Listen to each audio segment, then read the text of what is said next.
الحمد لله على إحسانه والشكر له على توفيقه وامتنانه وأشهد أن لا إله إلا الله وحده لا شريك له تعظيما لشانه وأشهد أن محمدا عبده ورسوله الداعي إلى رضوانه فإنه بلغ الرسالة وأدى الأمانة ونصح الأمة وكشف الله به الغمة وجاهد في الله حق جهاده حتى أتاه اليقين اللهم صل وسلم عليه وعلى آله وصحبه تسليما كثيرا.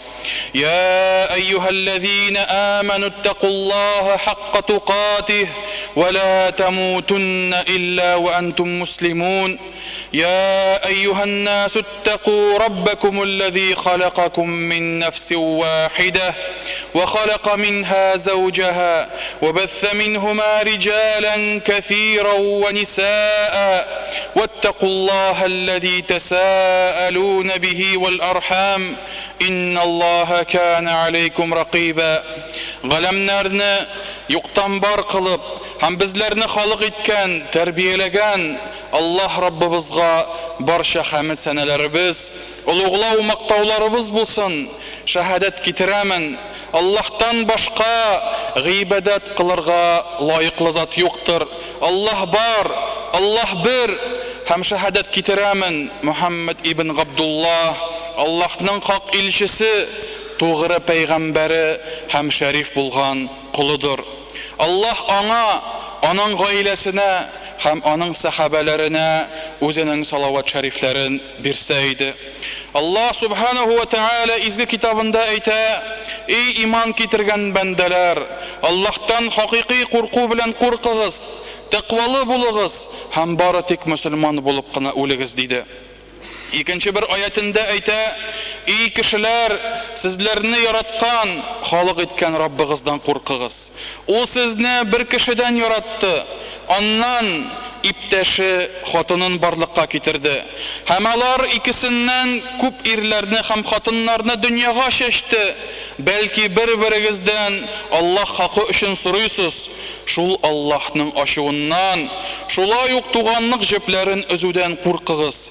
Dürüstlükte Allah sizni gözetip duruşudur. Emme ba' muhterem cemaat, Allah'tan korkıgız, takvalı buluguz. Takvalık, baxtning negizi bu dünyada hem ahirette oңышка erişүүнең to'g'ri yo'li bo'lib turadir. Kardeşlerim, iman iyelerinin hem de Müslümanlarının en ulug sıfatları, en ulug hem en көркем sıfatı ol Allah dininde istiqamette bulu. Nerse soňul istiqamat? Istiqamat yani doğru yolda devamlı bulu, ol istiqamet diye atala. Allah subhanahu ve teala özünün peygamberine sallallahu aleyhi ve sellem hem de iman iyelerine, müminlerge istiqamette buluların talep etti. Yani onların doğru yolda barıp, doğru yolda bulup, hakikatli, haklıklı yolda bulunu emretti. Allah Rabbimiz Hud suresinde eyte: "Fastaqim kema umirte ve men tabe ma'ak." Doğru yolda nıklı bul, sen hem senin bilen tevbe kıluşlar. İkinci bir ayette eytile: "Fastaqimu ileyhi vestagfiruh." Ona, yani Allah'a doğru yol bilen barıgız, hem ondan gafu, yarlıqavını sorağız. İstikametli, doğru yolda bulgan iman iyelerine Allah zor ecirlerin hem көркем savapların ezirledi. Allah subhanahu ve teala eyte: "İnnellezîne qâlû rabbunallah ثُمَّ اسْتَقَامُوا تَتَنَزَّلُ عَلَيْهِمُ الْمَلَائِكَةُ أَلَّا تَخَافُوا وَلَا تَحْزَنُوا وَأَبْشِرُوا بِالْجَنَّةِ الَّتِي كُنْتُمْ تُوعَدُونَ نحن أولياؤكم في الحياة الدنيا وفي الآخرة ولكم فيها ما تشتهي أنفسكم ولكم فيها ما تدعون." Allah Rabbimiz eyte: dürüstlükte, Раббыбыз Аллах дип әйтеп, һәм дә аннары туры юлда ныклы рәвештә баручыларга фәрештәләр төшәрләр һәм әйтерләр: курыкмагыз һәм дә кайгырмагыз, Аллаһның вәгъдә ителгән җәннәтенә сөенегез. Без сезнең якын ярдәмчеләр, сакчылар, без сезгә бу дөньяда һәм ахирәттә ярдәмчеләр булырбыз. Анда, ягъни ахирәттә сезгә җаннарыгыз теләгән бар нәрсә әзерләп куелгандыр. Һәм сезгә һәр сораган соравыгыз әзерләнгәндер. Әйе, Раббыбыз барачак урыныгыз өчен курыкмагыз һәм кайгырмагыз диде. Нигъмәтләр, бәхет, шатлыклар әзерләнгән диде. Ләкин кемгә? Аят башында әйтелә: Аллаһ юлында иман китереп һәм шул юлда ныклы булганнарга. Иман китерү һәм шул юлда ныклы, дәвамлы булу. Газиз кардәшләрем, истиқамәтнең хакыйкате, чынбарлыгы нәрсәдә? Аның чынбарлыгы Адәм баласының иманлы булып, Аллаһ динендә дәвамлы булуы, Аллаһның туры юл белән баруы һәм як-якка борылмыйча, кәкре-бөкре якларга борылмыйча ныклы торуы, шулдыр җәмәгать истиқамәтнең чынбарлыгы. Истиқамәт мәсьәләсе безнең гамәлләребезгә дә кагыла. Гамәлләребезгә, сөйләгән сүзләребезгә, торышларыбызга, хәл-әхвәләребезгә һәм хәтта ниятләребезгә дә кагыла. Булар барчасы да беренчесе Аллаһ ризалыгы өчен, икенчесе Аллаһ исеме илә һәм өченчесе исә Аллаһ әмере буенча башкарылырга тиештер. Һәм гамәлләрең дә, сүзләрең дә, ниятләрең дә барысы да Аллаһ ризалыгы өчен булырга тиеш. Ягъни ихласлы рәвештә булырга тиеш. Аллаһ исеме белән дип әйтәбез, ягъни Аллаһтан ярдәм сорап һәм аңа таянып башкарырга тиешбез сүзләребезне, эшләребезне, ниятләребезне, һәм дә сүзләребез, гамәлләребез, ниятләребез Аллаһ кушканча башкарылырга тиеш. Ягъни Аллаһ Тәгалә яки аның илчесе пәйгамбәребез Мөхәммәд һәм инде Куръани Кәрим һәм чип-чиста пәйгамбәребезнең сөннәте буенча кушылган рәвештә үтәлергә тиештер. Менә бу була җәмәгать истиқамәтнең хакыйкате. Менә шушы була аның чынбарлыгы. Әгәр без шушы шартларга туры китереп үтибез икән, шул рәвешле истиқамәттә булырга телибез икән, тырышабыз икән, без инде Аллаһның вәгъдә иткән нигъмәтләренә өметләнә алабыз. Мөхтәрәм җәмәгать, истиқамәтнең иң беренче асылы, иң беренче нигезе ул кешенең йөрәге, калбе Аллаһның әмеренә буйсынуы. Йөрәге, калбе Аллаһка буйсынамы? Аллаһ Тәгаләдән куркамы? Аллаһ Тәгалә аны күзәтеп тора дип тоямы аның йөрәге? Аллаһ кушкан фарызларны башкарамы? Яки башкарса да бүген үти, иртәгә юк. Иртәгә үти, бер көнгә юк. Бер атна эшли, ярты ел буена юк. Шул рәвешле башкарыламы фарызлар? Һәм шуңа күрә йөрәкнең Аллаһ кушкан фарызларын дәвамлы рәвештә үтәве йөрәкнең истиқамәтле булуы дигән сүз. Әгәр дә синең шул нигезең төзек булса, бинаң һәм дә өең дә төзек булыр. Әгәр йөрәк истиқамәтле булса, Аллаһ юлында нык булса, кешенең калган әгъзалары, тәне дә истиқамәтле, нык булыр. Чөнки йөрәк тәннең патшасы һәм әмире булып тора. Әгәр йөрәк авыру, ширле һәм адашкан рәвештә булса, тән дә адашкан, ширле рәвештә булыр. Шуңа күрә пәйгамбәрбез саллаллаһу алейхи ва саллям бер хадисендә бик тә хаклы булган сүзләрен әйтә. Тәндә бар бер ит кисәге ди. Әгәр дә ул төзәлсә, ул сау-сәламәт булса, калган тән әгъзалары да сау-сәламәт, төзек булырлар. Әгәр дә ул бузылса, ширләсә, тән дә бузылыр, ширләр. Һәм ул ит кисәге йөрәктер дип әйтте Пәйгамбәребез. Һәм йөрәк калептән соң икенче әйттерү инде. Беренчесе нигезе булды безнең йөрәк. Икенчесе исә йөрәктән түбәнрәк дәрәҗәдә тора торган, ләкин бик тә мөһим булган әгъзабыз тел әгъзабыз. Телебез дә истиқамәткә бик тә истиқамәтле булырга тиеш, һәм инде истиқамәткә иң лаеклы әгъзаларның берсе булып тора. Телебезне саклау гайбәтләрдән, ялганнардан, пычрак сүзләрдән, һәм инде аны истиқамәтле рәвештә саклау иң мөһим булган әйбердер. Аллаһ илчесе әйтә: әгәр адәм баласы иртән торса, аның тәнендәге бүтән әгъзалары телгә әйтерләр, ялварырлар ди. Безнең хакыбыз өчен Аллаһтан курык ди.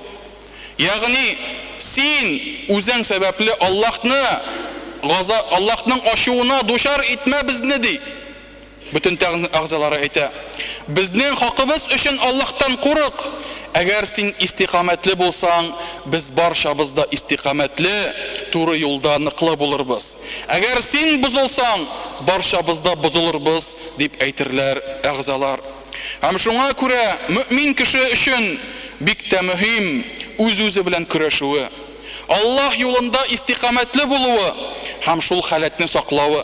Әгәр һәм инде истиқамәтле булуы һәм һәр эшендә ихласлы булуы тиешле. Мөхтәрәм җәмәгать, шулай да әйтеп үтәргә кирәк, адәм баласы ничек кенә тырышса да, ничек кенә тырмашмаса да, ул барыбер хата һәм җитешсезлеккә дучар булыр. Пәйгамбәребез саллаллаһу алейхи ва саллям әйтә: һәрбер адәм баласы хаталанучы, ләкин хаталанучылар арасында иң хәерлеләре тәүбә кылучылардыр ди. Тәүбә кылганнар иң хәерлеләре ди. Һәм шуңа күрә камиллек сыйфаты, урысча без аны совершенство дип әйтәбез. Камиллек сыйфаты бары тик Аллаһ Раббыбызга гына хас булган сыйфат. Бүтән бер генә мәхлукка да хас түгел, бары тик мәхлукларны бар иткән, галәмнәрнең хуҗасы булган Аллаһ Раббыбызга гына хастыр. Һәм без ничек кенә тырышсак та камил була алмабыз. Ләкин Раббыбыз безгә ни рәвешле истиқамәткә омтылырга өйрәтә. Алдан укып киткән аятта Аллаһ Раббыбыз әйтә: аңа, ягъни Аллаһка туры юл белән барыгыз һәм аннан гафу, ярлыкауны сорагыз дип әйтте. Ягъни истиқамәтле бул, туры юлга омтыл, диндә, иманда камиллеккә омтыл, ләкин шушы юлыңда, омтылышыңда киткән хаталарың өчен Аллаһ Тәгаләдән гафу сора. Аллаһ Тәгаләгә истигъфар кыл, Аллаһ Тәгаләгә тәүбә ит. Һәм шул Пәйгамбәребез дә саллаллаһу алейхи ва саллям әйтә: туры юлда булыгыз, ләкин сез барыбер аны башкарып бетерә алмассыз ди. Барыбер җиренә җиткерә алмассыз ди. Ләкин белегез ди, изгелекләр арасында сезнең өчен иң хәерле гамәл намаз ди. Һәм һәр даим тәһарәтле булырга бары тик мөмин генә ашыгадыр дип әйтә Пәйгамбәребез. Һәм Пәйгамбәребез бу хадисендә безне камил булмассыз дип кисәтә. Ләкин кул селтәп тик кенә утырыгыз дип әйтми, ә безгә иң хәерле булган, иң мулаим булган гамәлләрне өйрәтә. Динебезнең асылы булган намаз, намазыңны башкарсаң һәм һәр вакыт тәһарәтле булсаң, Аллаһ юлында истиқамәтле булу сиңа җиңеләйтелер һәм сиңа җиңел булыр. Аллаһ Тәгалә Куръанда әйтә: "Вастаину бис-сабри вас-салах", сабырлыктан һәм намаздан ярдәм сорагыз дип әйтте. Һәм шуңа күрә нәфсләребез белән көрәшеп, Аллаһ юлында истиқамәтле булырга тырышырга тиешбез. Һәм дә шул халәтебезне сакларга тиешбез, җәмәгать. Уважаемые братья и сестры, поистине самым величайшим качеством верующего и проявлением ислама является истикама, нахождение на прямом пути. Стойкость нахождения на прямом пути. Всевышний Аллах в Коране приказывает своему пророку, а также верующим придерживаться прямого пути, быть стойкими на этом прямом пути. Аллах говорит в суре Гуд: «И будь стойким на прямом пути так, как тебе было велено, и тем, кто покаялся вместе с тобой». То есть, кто это является, кто они, кто покаялся вместе с пророком? Это верующие. Также в другом аяте Аллах приказывает: идите к нему прямым путем и просите у него прощения. Поэтому истикама дает верующему счастье в этом мире, а также в мире вечном. И это то, что приказывает Аллах совершать. В чем же суть истикамы? Как мы можем познать истикаму? Ученые говорят, что суть истикамы – это потребность человека в религии Аллаха. Продолжительность нахождения на религии Аллаха, избрание прямого пути и никуда не сворачивать с этого пути. Как бы красиво и как бы убедительно, с обольщением тебя не пытались сбить с этого пути, но ты должен быть стойким, должен продолжать идти по пути Аллаха. А сама истикама, она связана со многими деяниями верующего. С его делами, с его словами, с его состоянием, с его намерениями. Если истикама присутствует, а она должна присутствовать во всех этих вещах, если истикама присутствует во всех этих вещах, то наши слова, наши дела, наши намерения должны быть ради Аллаха. Они должны быть во имя Аллаха, и они должны проявляться так, как завещал нам Аллах. То есть ради Аллаха, исключая показуху, многобожие, ширк и все то, что уничтожает искренность. Если есть истикама в наших словах, наших делах, то значит они должны совершаться искренне. Во имя Аллаха, то есть и спрашивая помощи у Аллаха, обращаясь только лишь к одному Аллаху, а также должны совершаться так, как это завещал Аллах или его посланник в благородном Коране или в пречистой Сунне. Только после претворения в жизнь сути истикамы мы можем ожидать награду Аллаха, его нескончаемые блага, и счастье и успех в обоих мирах. Основа истикамы лежит в наших сердцах. Если наши сердца будут чистыми, праведными, далекими от духовных болезней, мы можем ожидать, что и остальные части тела будут такими же праведными. Посланник Аллаха, саллаллаху алейхи вассалям, сказал: поистине в теле человека есть кусочек мяса. Если он станет праведным, этот кусочек, то и все тело станет праведным. Но если же этот кусочек испортится, то он испортит и все тело. И все тело будет испорченным.